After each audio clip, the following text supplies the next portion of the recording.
Those words cut through the silence of the court like a sharp blade. The echo reverberated off the empty walls of the gym, and for an instant, everything seemed to freeze. Sweat still dripped down the forehead of Marcus Kane, the 17-year-old boy who had just unleashed that sentence. His eyes gleamed with a confidence that bordered on contempt. He stood there, in the center of the court, the orange ball still bouncing lazily at his side, as if waiting for the next move in a battle that had just begun.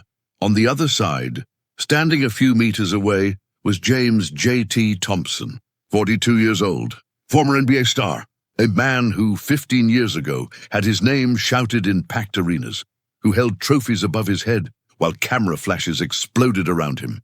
But now, there in that community court in Portland, under the yellowish light of old lamps that flickered from time to time, JT was just a volunteer coach trying to pass on what he had learned. He didn't respond immediately. His brown eyes, marked by expression lines that told stories of victories and defeats, fixed on the boy. There was something familiar in that arrogance, something he recognized, something he himself had been many years ago. Marcus Kane wasn't just any kid. At 17, he already had 15,000 followers on Instagram, most of them gained with videos of spectacular dunks, crossovers that left defenders falling on the floor, and three-point shots that seemed to defy the laws of physics. He was fast, explosive, technically impeccable, and he knew it. Every movement of his on the court carried a silent message: I'm better than you. JT had noticed this since the first time Marcus appeared at the community practices 3 weeks ago. The boy always arrived late, with giant headphones around his neck, a shiny gold chain on his chest, and an expression of boredom on his face, as if he were doing everyone a favor just by showing up. During practices, Marcus dominated. He scored 40-50 points in recreational games. He taunted opponents, laughed at their failures, celebrated each basket as if he were in the championship finals. And the other kids, they admired him. They feared him. They wanted to be like him, but JT saw beyond the surface. He saw extraordinary talent being wasted on ego. He saw a young man who confused skill with greatness, and that bothered him deeply because he knew, better than anyone, where that path led. That Thursday afternoon, JT had tried to correct Marcus during a passing drill. The boy was holding the ball too much, attempting unnecessary dribbles, ignoring completely unmarked teammates. It was individual basketball disguised as team play. Marcus, JT had said, his voice calm but firm, you need to trust your teammates. Basketball is about the team, not about you. Marcus stopped dribbling, held the ball with one hand, and slowly turned to JT. The arrogant smile was plastered on his face. With all due respect, JT, I score 50 points per game. I don't need anyone. 50 points in recreational practices, JT responded, taking a step forward. But you've never faced real defenses. You've never played under true pressure. You've never what? Marcus interrupted, throwing the ball hard against the floor. Never made it to the NBA like you? Maybe because I'm not going to make the same mistakes you made. The silence that followed was suffocating. The other kids on the court stopped what they were doing. All eyes were now on JT and Marcus. JT took a deep breath.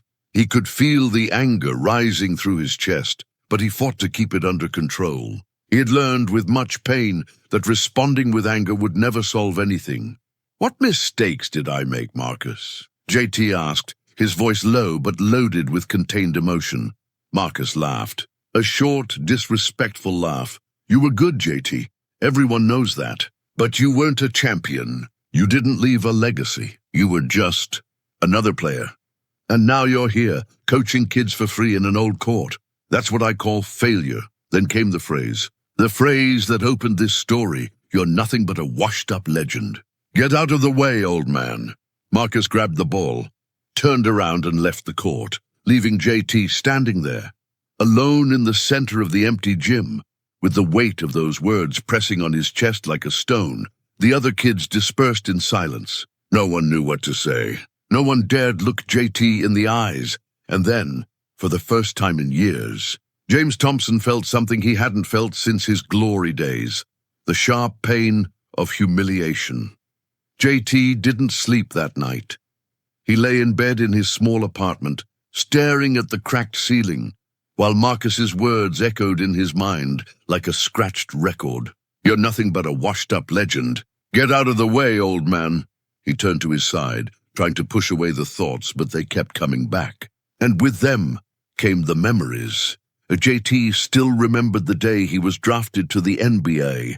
He was 20 years old, had just finished 2 years in college, and his name was called in the second round of the draft. It wasn't a spectacular pick, but it was enough. He was in.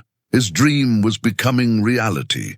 In the first years, he played with fire in his heart. He trained until he couldn't feel his legs anymore. He studied plays until dawn. He wanted to prove he deserved to be there. And for a while, it seemed to be working. He became a reliable sixth man, then a starter, then one of the best shooting guards in the conference. Awards began to appear. All-Star Game selections, million-dollar contracts, and then came the ego. JT started to believe he was invincible. He started to think he didn't need to listen to coaches, that he didn't need to pass the ball, that he didn't need to sacrifice for the team. After all, he was the star. He was the reason people bought tickets. But basketball has a cruel way of teaching humility. In the conference finals, in the sixth game with everything on the line, JT had the chance to pass the ball to a teammate completely open under the basket. But he didn't pass. He forced an impossible shot, surrounded by 3 defenders. The ball hit the rim and fell out. The clock hit 0. They lost, and JT never got close to a finals again. In the following years, injuries began to appear. First a knee, then an ankle. His body, which had always been a perfect machine, started to crumble. And along with the body came isolation. Teammates started to avoid him. Coaches stopped trusting him. Fans who once shouted his name now booed when he missed. At 34, JT was retired. Not by choice, but by necessity. His contract wasn't renewed. No team wanted him. And suddenly, he was back in the real world, without the spotlights, without the applause, without the glory. It took years for him to accept what he had become. It took even longer for him to understand where he had gone wrong. And now, lying in that bed, with Marcus's words still burning in his ears, JT realized something that made him sit up suddenly. His heart racing. Marcus is exactly like I was. The boy had the talent, had the confidence, had the world at his feet. But he also had the arrogance, the blindness, the illusion that basketball was about individuals, not about teams. And if no one stopped him, if no one taught him the truth, Marcus would follow the same destructive path that JT had followed. But there was a problem. Marcus didn't want to listen. JT got up from bed, walked to the window and looked at the sleeping city outside. The streetlights flickered weakly. A solitary car passed on the empty avenue. And there, in the darkness of the night, JT made a decision. He wasn't going to give up on Marcus Kane, no matter how much the boy provoked him, humiliated him, or rejected him. JT was going to do what no one did for him when he needed it most. He was going to show the boy what really mattered. But for that, he would need a plan. And that plan required something JT hadn't done in a long time. He would need to play again. The next morning, JT arrived at the court earlier than usual. The gym was still empty. The entrance doors had barely been unlocked by the janitor. He carried an old basketball under his arm, the same ball he had used in his last years of career. The surface was worn, the lines almost faded, but it still bounced perfectly. JT took off his jacket, revealing a simple t-shirt and sweatpants. He stretched his muscles, feeling his joints crack, silent reminders that he was no longer 20 years old. But that didn't matter. Not now, he started slowly. Basic dribbles, mid-range shots. Everything felt strange at first, as if he were relearning a language he had forgotten. But gradually his body started remembering. Muscles responded, the rhythm returned. And then JT began to train for real. He ran suicides from one end of the court to the other, feeling his lungs burn. He practiced movements he hadn't done in years. Quick spins, changes of direction, finishes with contact. Each movement pulled a dull pain from his knees and ankles, but he continued, because this wasn't about him. It was about Marcus. 2 hours later, when the first kids began arriving for the afternoon practice, JT was already drenched in sweat, bent over with his hands on his knees, trying to catch his breath. The kids looked at him with curiosity, but no one said anything, and then Marcus appeared. He entered the gym with the same arrogant posture as always, headphones around his neck, disinterested look. But when he saw JT in the center of the court, sweaty and panting, an ironic smile appeared on his face. "What's up, JT?" Marcus shouted from the entrance. "Trying to relive the glory?" JT straightened up, wiped the sweat from his face with his shirt, and looked directly at Marcus. "I want to play one-on-one with you." The entire gym fell silent. The kids who were talking stopped. Those who were stretching raised their heads. All eyes were now on JT and Marcus. Marcus let out a loud laugh, genuinely amused. "You're serious?" "Completely," JT responded, his voice firm. "One-on-one. First to score 20 points. If you win, I'll leave this court and never come back. You'll never have to listen to me again." Marcus crossed his arms, tilting his head to the side, analyzing JT as if evaluating a wounded animal. "And if you win?"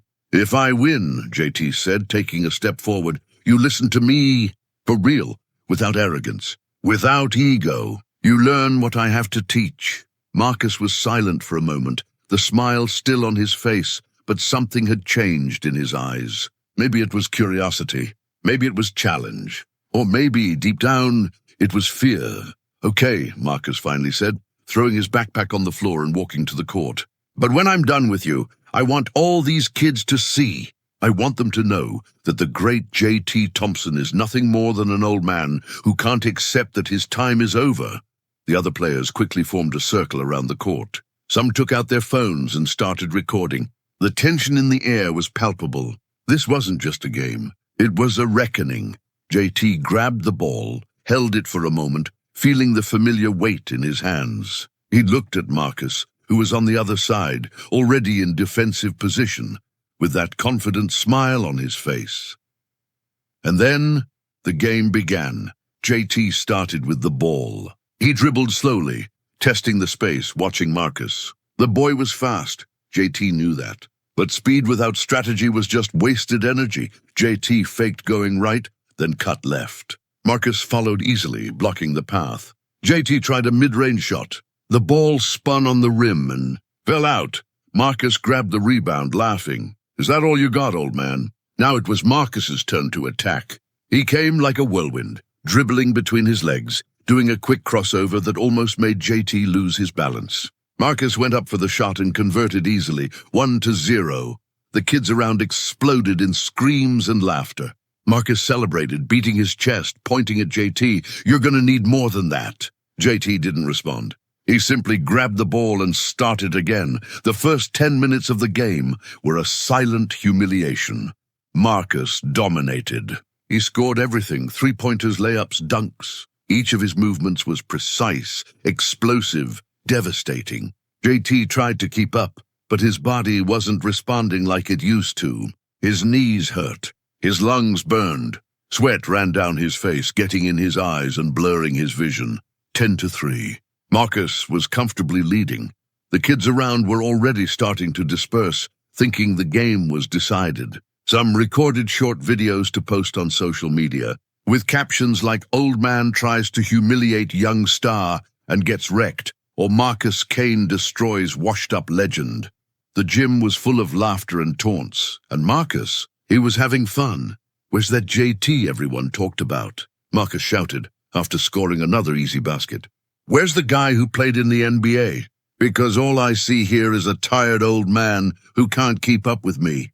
JT was bent over again, hands on his knees, trying to catch his breath. His chest rose and fell rapidly. Drops of sweat fell on the wooden floor, forming small puddles around him. But while he was there, panting and humiliated, something started to happen inside him. He remembered why he had started all this. It wasn't to prove he was still good. It wasn't to recover his lost glory. It wasn't about him.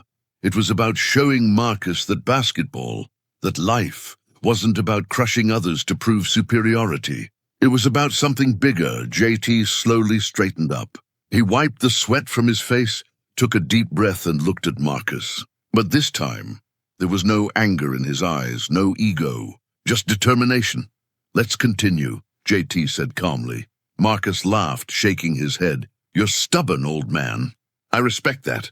But stubbornness doesn't win games." Marcus grabbed the ball to restart, but this time something was different. JT changed his posture. He stopped trying to keep up with Marcus's speed, stopped trying to compete physically. Instead, he began to play intelligently. When Marcus came with the dribble, JT didn't try to steal the ball. He just positioned himself, forcing Marcus to go where he wanted. When Marcus tried a shot, JT didn't jump desperately to block. He just raised his arm, altering the angle, making Marcus think twice. And it worked. Marcus missed. JT grabbed the rebound and scored a simple layup. 10-4. "Luck," Marcus said. But there was a small crack in his confidence. On the next attack, Marcus tried the same move that had worked before. A quick crossover followed by an explosive penetration. But JT was waiting. He stepped back at the right moment, avoided contact and forced Marcus into a difficult shot. Miss again. JT scored another. 10-5. The kids around started paying attention again. Some put away their phones. Silence began to replace the laughter. Marcus was getting irritated. JT could see it in the way he clenched his jaw, in the way he held the ball tighter. The boy's ego was being wounded, and it was affecting his game. The next possession was Marcus's. He came with anger, trying to crush JT with pure force. He pushed, used his elbows, forced contact. But JT didn't back down. He absorbed the impact, maintained his position, and forced Marcus into a bad shot. Missed. JT scored again. 10-6. Now the gym was in absolute silence. Marcus was sweating, not just from physical effort, but from nervousness. For the first time in his life, he was being mentally dominated, and JT continued. Possession after possession, he closed the gap. Not with speed, not with strength, but with patience, with intelligence. With experience. 10-7, 10-8, 10-9. Marcus tried to force spectacular plays, but each mistake left him more frustrated, more desperate. And the more desperate he became, the more mistakes he made. JT tied the game at 10-10. The gym exploded in surprised murmurs. The kids couldn't believe what they were seeing. The old man was coming back. Marcus stopped, breathing heavily, looking at JT with a mixture of anger and confusion. "This isn't happening," he muttered to himself. But it was, and the game was just starting to get interesting. With the score tied at 10, something changed in the gym's atmosphere. Marcus's loud arrogance had evaporated, replaced by a tense silence. He still had talent, still had speed, but now there was something new in his eyes. Doubt. JT, on the other hand, seemed to be getting into a rhythm. Yes, his body hurt. Yes, his lungs burned. But there was a clarity in his movements now, a precision that came from decades of experience. He wasn't playing against Marcus. He was playing against a younger version of himself. Marcus grabbed the ball, determined to regain control. He took a deep dribble, trying to create space, but JT didn't bite on the fake. Marcus tried a step back, looking for the three-point shot, his favorite move, the one that always generated thousands of likes on his videos. But JT read the play as if it were written in bold letters. He stepped forward at the exact moment, arm extended, altering Marcus's line of sight. The boy hesitated for a fraction of a second, enough to lose the rhythm. The shot came out crooked. The ball hit the rim with a metallic sound and echoed through the gym. JT grabbed the rebound, spun, and scored a simple layup, using his body to protect the ball. 11-10. He was ahead for the first time in the game. The kids around were speechless. Some started to applaud timidly, as if they weren't sure if they should support the old coach against the young prodigy. Marcus clenched his fists, frustration shining in his eyes. He had always dominated everything on the court, always been the fastest, the most talented, the smartest, but now he was losing to a man he had called old and failed. "Come on, Marcus," Someone shouted from the bleachers. "You gonna let this guy beat you?" Marcus huffed, grabbed the ball, and attacked with everything. No strategy, no patience, just pure aggression. He dribbled hard, trying to get past JT using brute speed. But JT planted himself, absorbed the contact, and didn't give space. Marcus forced a shot in the middle of two imaginary defenders, a play that only worked against amateur players. JT didn't even need to jump. He just raised his hand and the ball hit it, going off trajectory.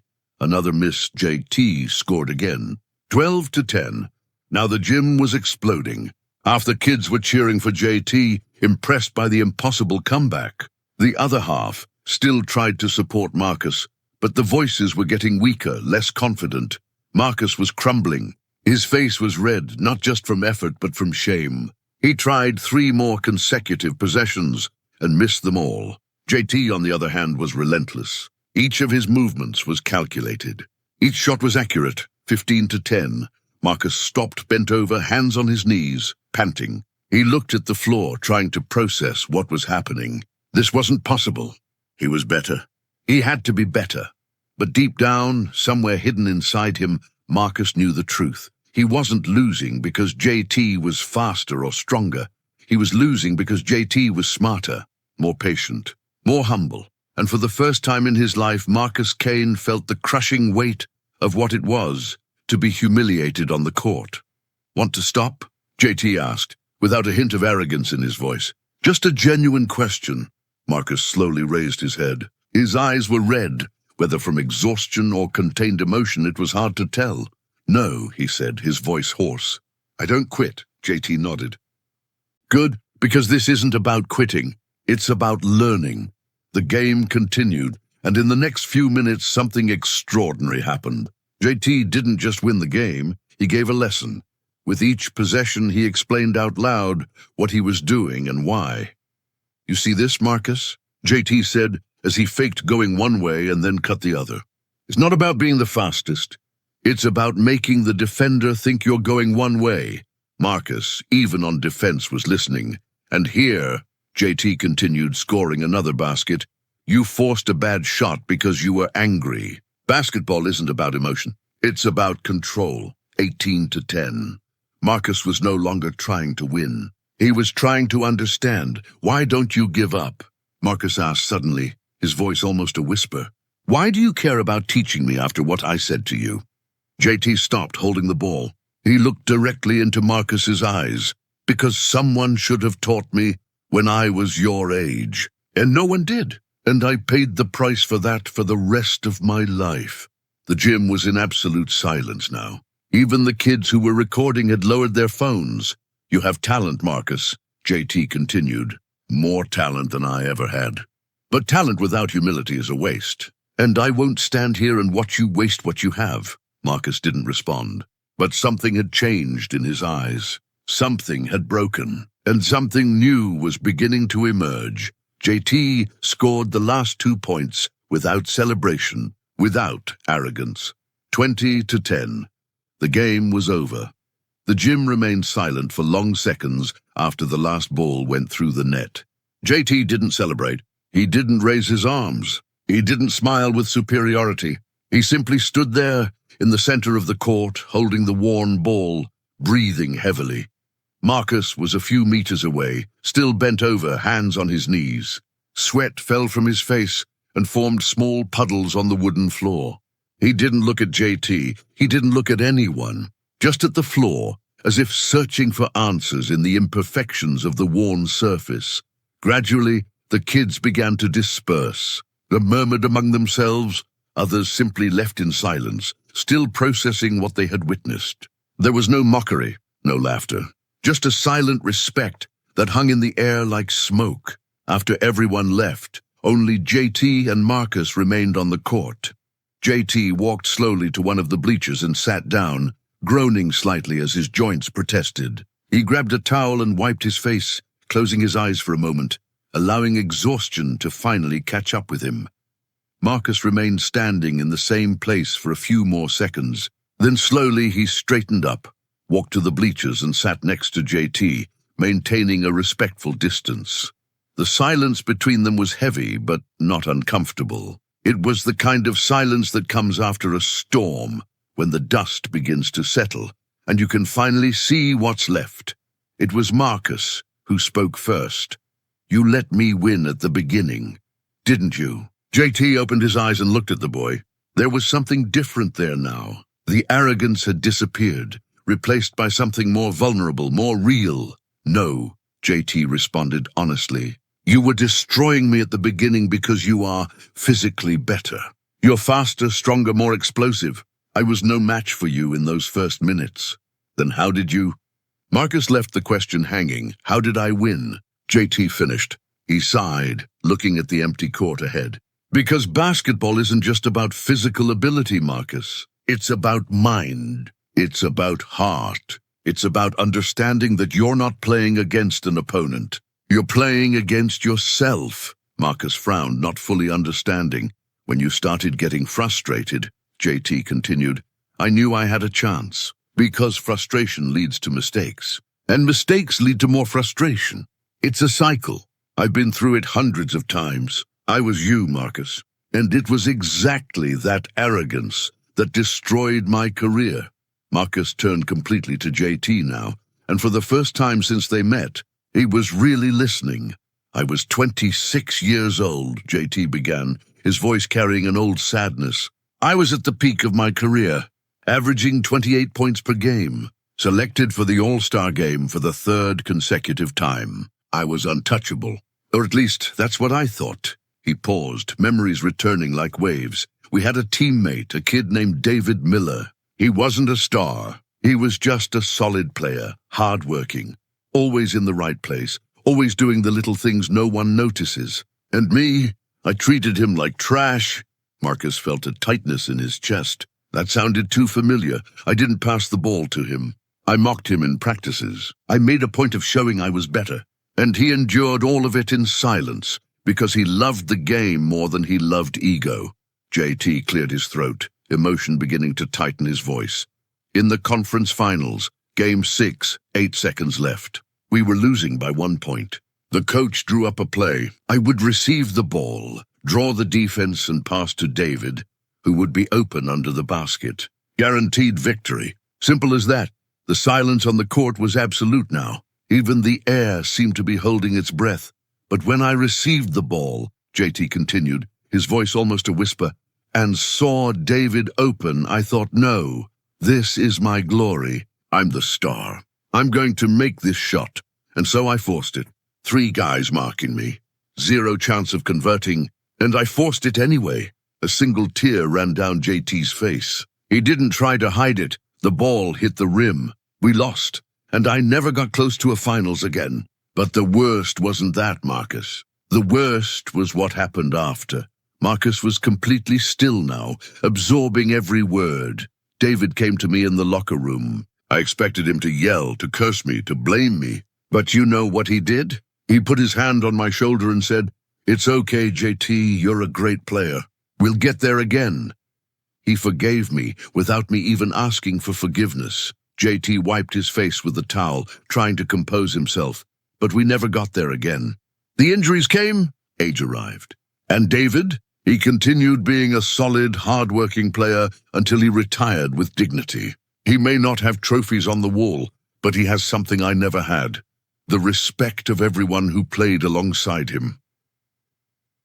Marcus felt something strange happening inside him.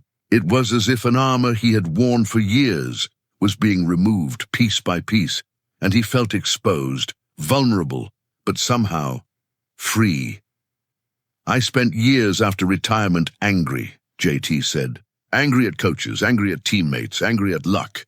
But the truth is, I was angry at myself, because I knew deep down that I wasted my talent on ego."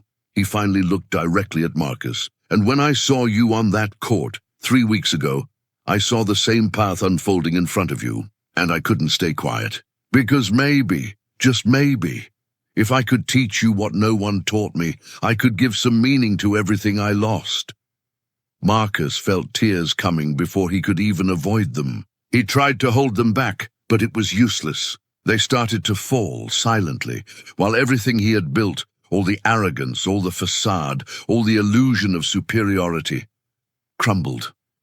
"I'm sorry," Marcus murmured, his voice choked. "I'm sorry for what I said to you. I'm sorry for how I treated you." JT placed his hand on the boy's shoulder, exactly as David had done with him years ago. "I know," JT said gently, "and I forgive you. But more important than that, Marcus, you need to forgive yourself, because you still have time. You can still be the player you were born to be. Not just talented, but great. Truly great." Marcus wiped the tears with his arm, trying to regain composure. "How?" he asked. "How do I do that?" JT smiled for the first time that afternoon. "You start tomorrow. You come back to this court. You look at the kids you humiliated and you apologize. You pass the ball. You help the weaker ones. You celebrate their victories as if they were yours. And one day, when you're a great player, and you will be, you'll look back and realize that your greatest victory wasn't a trophy. It was the kind of man you became." Marcus nodded slowly, absorbing each word as if he were engraving them on his heart. They sat there for a few more minutes, side by side. Two players separated by decades of age, but united by the same painful lesson. And as the sun began to set through the high windows of the gym, casting long golden shadows over the court, something deep and powerful had changed in Marcus Kane. The following days were the hardest of Marcus's life, not physically, although the practices with JT were brutally intense, but emotionally, because making peace with who you were requires a courage that few have. On the following Monday, Marcus arrived at the court before everyone else. He helped arrange the balls, clean the bleachers, prepare the space. When the kids started arriving, they looked at him with suspicion. After all, this was the same Marcus who had humiliated them, who had laughed at their mistakes, who had made a point of showing his superiority. But then Marcus did something none of them expected. He gathered them in the center of the court and apologized. It wasn't easy. His voice trembled. He had to stop from time to swallow the pride that insisted on rising in his throat. But he said everything. Said he had been arrogant, selfish, cruel. Said he didn't value the privilege of playing alongside them. And said he wanted to change. At first there was silence. Some kids looked at the floor. Others looked at each other, not knowing how to react. But then one of them, a short kid named Tyler, who Marcus had mocked several times, stepped forward and extended his hand. "It's okay, man," Tyler said simply. "Let's play." And so they played. But this time it was different. Marcus didn't try to dominate. He passed the ball. He created plays for others. When someone missed, he didn't laugh. He encouraged. And when Tyler, the small kid who always stayed on the sidelines, finally made a three-point shot, Marcus was the first to run to him and celebrate. As if that basket were his, JT watched everything from the sidelines, arms crossed, a small smile on his face. He said nothing. He didn't need to. Marcus was learning the most important lesson of all, that basketball, like life, isn't a competition against others. It's a journey we make together. 3 months passed. Marcus Kane was still the best player on the court. That hadn't changed, but everything around it had changed. He now arrived early at practices to help the younger ones. He stayed late to train with those who had difficulties. He shared tips, encouraged attempts, celebrated small victories. And the kids, they started looking at him not as an unbearable arrogant anymore, but as a true leader. Things also changed off the court. Marcus stopped posting only his own spectacular dunks on social media. He started sharing videos of other players, celebrating their achievements, giving credit where it was due. His followers noticed. And curiously, instead of losing relevance, he gained. People connected with that authentic humility, much more than with performative arrogance. But the real transformation came when Marcus was selected for the school team. It was an important game, the regional finals. The gym was packed. College scouts were in the stands, and Marcus was playing the best basketball of his life. Not because he was scoring more points. Actually, he was scoring less. But because he was making the team play better. He passed the ball at the right moment. He created spaces for teammates. He played real defense, not just the offensive glory moments. And the team responded. They were flying, playing as a unit, as a single organism. With 30 seconds left in the game, the score was tied at 78. The coach called timeout and drew up a play. It was simple. Marcus would receive the ball, draw the defense, and would have to decide whether to shoot or pass. As he walked back to the court, Marcus looked at the stands and saw JT sitting there, watching attentively. Their eyes met for a brief moment, and JT nodded slightly. He didn't need to say anything. Marcus knew what that nod meant. Trust the process. Trust the team. Trust yourself. The referee blew the whistle. The game resumed. Marcus received the ball at the top of the key. Immediately, 3 defenders collapsed on him, exactly as JT had faced years ago, exactly as JT had failed. For a fraction of a second, Marcus felt the old impulse. I can do this. I'm good enough. This is my glory. But then he saw Tyler, open in the corner, completely unmarked. Without hesitating, Marcus passed the ball. The gym fell into absolute silence. Everything seemed to move in slow motion. Tyler caught the ball, his eyes wide, almost not believing he was receiving the most important chance of his life. He took a deep breath, flexed his knees and shot. The ball flew through the air, spinning perfectly. It touched the rim once, twice, and then it fell in. The gym exploded. Teammates invaded the court, screaming, jumping, hugging Tyler as if he had just won the world championship. And Marcus, he was right in the middle of that collective embrace, smiling more genuinely than he had smiled in years. When the celebration finally began to calm down, Marcus looked for JT in the stands. The old coach was standing, applauding slowly, tears running down his face. Marcus climbed up to him, making his way through the crowd of excited fans. I did it, Marcus said, his voice full of emotion. I passed the ball. JT smiled, placing his hands on the boy's shoulders. You did more than that, Marcus. You became the player you should be. Not just talented, but truly great. After that night, Marcus's life changed in ways he could never have imagined. College scholarship offers began to arrive, not just because of his statistics, although they were impressive, but because of the coach's reports. Marcus Kane is a natural leader. He elevates the level of everyone around him. He plays the game the right way. But for Marcus, the greatest recognition came from an unexpected place. It was a Saturday afternoon, a few weeks after the regional finals. Marcus was at the community court, helping JT with a practice for younger children. They were teaching basic fundamentals, passes, dribbles, layup shots, when an unfamiliar man entered the gym. He was tall, well-dressed, with gray hair and a face that Marcus vaguely recognized but couldn't identify. The man walked directly to JT. James Thompson, he said, extending his hand. It's been a long time. JT looked at him for a moment, confused, and then his eyes widened in recognition. David? JT whispered, incredulous. David Miller.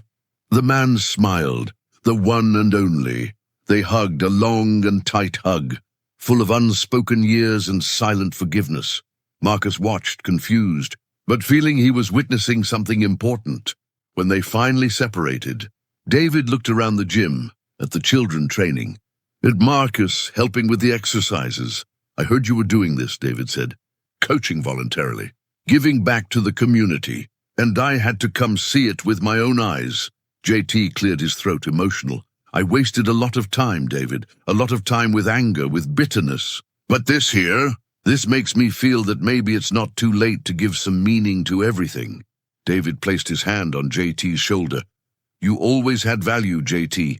You just needed to find it. And from what I've heard, you're not just finding yours, you're helping others find theirs too. He looked at Marcus. You must be the famous Marcus Kane. Marcus stepped forward, extending his hand politely. Yes, sir, David shook his hand firmly. JT called me a few weeks ago, told me your story, told me about your transformation, and I was impressed, because changing is the hardest thing an athlete can do. Ego is a powerful drug. Marcus looked at JT, surprised that the old coach had talked about him. I'm a college scout now, David continued, and I came here not just to see JT, but to observe you. And you know what I saw?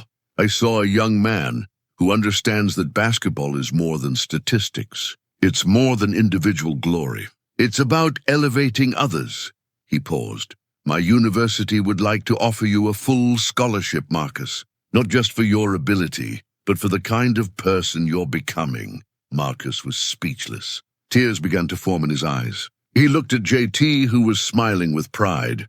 I don't know what to say," Marcus stammered. "Say yes," JT said gently, "and keep being who you've become." Marcus wiped the tears and looked at David. Yes, sir. I accept." 1 year had passed since that day on the court when Marcus had humiliated JT. Marcus was now in college, playing on the university team, living his dream. But he never forgot where he came from. Whenever he could, he returned to that community court in Portland, helping JT with practices, passing forward the lessons he had learned, and JT. He continued there every day, doing what he loved, not for the spotlights, not for the glory, but because he finally found his purpose, helping young players not make the same mistakes he made. On a Thursday afternoon, almost exactly 1 year after that fateful one-on-one game, Marcus came back to visit. He entered the gym and saw JT training a new group of kids. And in the middle of them, there was a boy who made him stop. He was tall, talented, explosive, and he had that familiar gleam in his eyes. The gleam of arrogance. Marcus watched as the boy ignored passes, forced impossible shots, and mocked teammates when they missed. It was like looking into a mirror of the past. After practice, Marcus approached JT. "That kid there," Marcus said, pointing discreetly. "He reminds me of someone," JT smiled. "Reminds you of yourself?" "Yes, he's on the same path you were." "Talent wasted on ego. What are you going to do?" Marcus asked. JT looked at the boy, who was leaving the gym with huge headphones around his neck and that expression of superiority on his face. "The same thing I did with you," JT said calmly. "I'm going to show him that talent without humility is just a broken promise." Marcus smiled, understanding perfectly. "Do you need help?" JT placed his hand on Marcus's shoulder, always, and then, together, the old coach and his formerly most arrogant student began to plan how to save one more soul lost in ego. Because that was the true lesson that JT had learned, and that Marcus now carried in his heart.